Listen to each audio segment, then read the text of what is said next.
Je tous et bienvenue sur le channel. On se retrouve aujourd'hui pour un mini haul, un petit haul. J'ai pensé le garder. Qu'est-ce qui m'est arrivé? Le garder pour la semaine prochaine. Et après je me suis dit, non, j'ai envie de finir l'année avec les haul, un petit haul. Et on va papoter des 4-5 sorties de la semaine. Si ce make-up vous intéresse, il va être publié demain. Et juste avant de vous dire ça, je souhaite que vous vous amusiez ce soir ou aujourd'hui. Je sais pas quand est-ce que vous allez voir ça. Normalement c'est le 31 décembre. Et si vous voyez cette journée-là, je souhaite que vous passiez un bon moment. Ne buvez pas et ne conduisez pas en même temps. Vous pouvez faire l'un ou l'autre. Et soyez responsable, couvrez-vous bien. Et soyez gentils avec les uns les autres. Et that's it. Voilà. Le tout c'est de s'amuser. Et puis je vous retrouverai pour les vœux dès qu'on arrivera en 2023 officiellement. Sur ce, voilà, je voulais terminer cette année avec cette vidéo, cette série qu'on aime beaucoup tous, et parler du make-up qui est sorti, qui va sortir, qu'est-ce qu'on veut, qu'est-ce qu'on veut pas. Et parallèlement il y a le jeu de la vacances. Avez-vous acheté du make-up cette semaine? Moi personnellement oui, faiblement. C'est pas grave, mais voilà. Et voilà, nous allons parler de tout ça. C'est parti. Je commence par la sortie la moins intéressante de la semaine. Signé Morphe. Qu'est-ce que c'est que ça? Qu'est-ce que ça coûte? On a fini ça. C'était 2019. 2019 gros max. C'était acceptable. Après ça, ça n'est plus acceptable. 6 violets et du neutre. Alors après je me dis, vous aimez les palettes froides, il y a plein d'autres palettes froides qui sont mieux que Morphe, on est d'accord? Oui. Le blush est cute, les produits à lèvres sont cute et les pastels sont cute. Est-ce que cute c'est assez? Non, ça n'est pas assez. Voilà, cette année 2023 on a décidé d'acheter des choses qui nous font du bien à l'âme. Et pas des choses qui sont comme irréfléchies. On veut terminer des produits, creuser des produits, utiliser les produits qu'on aime. Cette palette là, elle va finir dans l'oubli du dernier fond de tiroir. Vous allez la sortir et vous allez la mettre à vendre sur Vinted direct ou l'offrir à quelqu'un. C'est tout ce qui va se passer avec cette palette, cette collection au complet. Vous n'avez pas besoin de cette palette là, je peux vous l'assurer. Sauf les 22% qui émiettent cette palette là. Pardon. Mais bon bref. Quand on y réfléchit bien, c'est pas le genre de truc qui va rester dans sa collection. Vous êtes d'accord avec moi? Je sens que oui. Ensuite, Natasha Denona a une nouvelle collection, mini collection qui sort. Donc il y a une mini palette et un highlighter. Alors, j'ai acheté la mini palette puisque ce sont 5 fards, c'est bien 5, dont 3 shimmer et 2 mat. C'est bien ça? Non, 4 shimmer. Un duo, 4 shimmer et un mat, c'est ça? Aucune idée. Je l'ai prise dès que je l'ai vue. Je devrais la recevoir d'ici le 2. Donc la semaine prochaine on fera une revue. On fera 3 looks avec. Voilà, c'est annoncé. Je l'ai prise pour ça parce que j'étais intriguée. Est-ce que toutes ces couleurs ensemble, c'est quelque chose que je trouve très joli? Pas tellement. J'ai hâte de voir si on peut faire 3 looks très différents. Les looks présentés sur le site de Sephora, pas très jolis. Donc je vais voir ce que je peux faire de mon côté. Je voulais prendre le highlighter, il n'est pas arrivé encore sur le site de Sephora. Et j'ai regardé la revue de Angelica ce matin et le highlighter, moi en fait, tout comme elle, de par la photo, je pensais que c'était un highlighter duochrome multichrome en fait. Puisque c'était le thème avec la palette qui voulait quelque chose de iridescence, opalescence, tout ça. Je pensais que c'était l'histoire de ce highlighter, que c'est le premier highlighter duochrome multichrome. Et tout comme elle, je voulais voir si ça allait ressembler au Kaleidos Prophecy. Ou je sais plus comment ça s'appelle. Oui c'est ça. Et mais non, il s'avère que c'est juste un overspray. Donc si vous hésitiez, ça fait cher pour un highlighter gold. Je le mettrai peut-être dans une liste de genre, on verra après. Mais j'étais un peu déçue quand j'ai entendu ça. Et je me suis dit, une chance que c'est pas arrivé sur le site et que je l'ai pas acheté du coup parce que j'aurais été dégoûtée en fait, complètement. parfaitement. Donc voilà, j'ai pris la palette, elle arrive et on va la tester la semaine prochaine. 44% d'entre vous y intéressés. Voilà. Ce qui est cool, très cool, c'est que ce sont des teintes qu'on n'a jamais vues dans d'autres palettes encore. Et ça, j'apprécie grandement Natasha Denona. J'ai entendu dire dans la vidéo de Angelica qu'il y a eu un leak de la palette de la Saint-Valentin. Il paraît qu'elle est très bien. Alors j'ai fait mes recherches, je l'ai pas trouvée.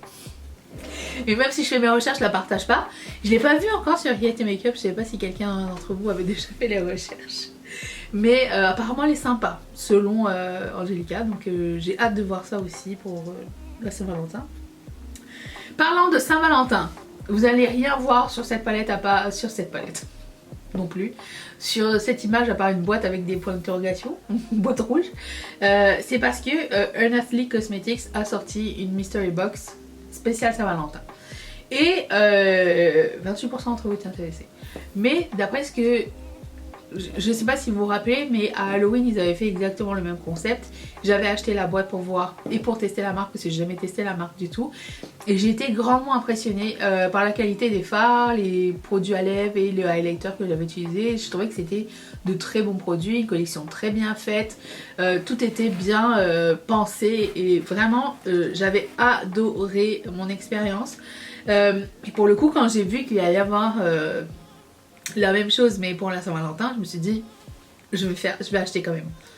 Et je l'ai acheté. Premièrement j'ai oublié de mettre le code promo d'Angelica ou n'importe quel autre quel code promo, mais j'ai oublié. J'ai acheté la boîte et la livraison. Alors la première fois que j'ai acheté, la livraison était gratuite à partir de 100$ US et plus. La boîte est à 100$ US, donc j'imaginais que le shipping serait gratuit.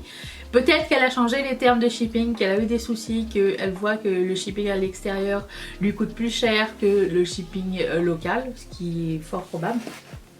Vous saviez que le shipping du Canada au Canada est pareil, voire plus cher que pour aller en Europe. Je sais pas si vous saviez. Hein. Je veux dire, si c'est des boîtes, des colis, colis pour colis, voilà.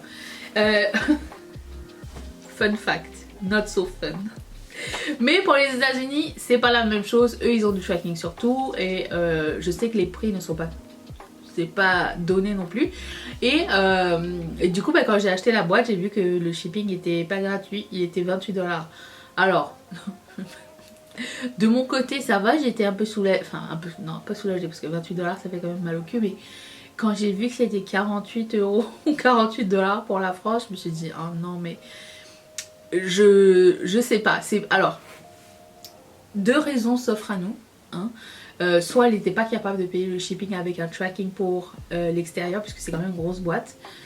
Soit elle veut vraiment se garder une niche de consommateurs américains, voire... enfin, américains du continent, voire des États-Unis d'Amérique. Je ne sais pas quel est le truc, mais... bon, c'est un peu plate que ça lui barre les portes pour l'Europe, mais c'est elle qui choisit. Et après, je me dis, si les trucs arrivent en bonne et due forme et à temps, c'est tout ce qu'on demande, parce qu'on sait qu'elle a eu des problèmes et qu'elle a des problèmes à chaque lancement. Moi, j'ai eu de la chance parce que avec ma box, elle n'a jamais eu de problème. C'était des pre-orders, donc il y avait une date et c'était respecté, donc j'ai pas eu ce problème-là. J'ai vu que beaucoup de gens avaient eu des problèmes sinon avec les autres palettes commandées pour d'autres lancements. Je ne sais pas comment ça va se passer pour celui-ci. Mais bon, j'ai commandé et on verra ce qu'il y a dans cette boîte quand ça va arriver. Juste pour voir si c'est intriguant comme la première fois ou pas du tout. Voilà. Est-ce que j'avais autre chose à ajouter à ce sujet? Non, je ne pense pas. Il me semblait qu'il y avait un truc qui me restait en tête. J'ai oublié. Ça va peut-être me revenir une fois que j'aurai terminé de filmer cette vidéo. Ensuite, Charlotte Tilbury a sa nouvelle collection de Lunar Year. Alors, nouvelle collection veut dire un nouveau packaging pour le spray, pour le compact de poudre et la Magic Cream.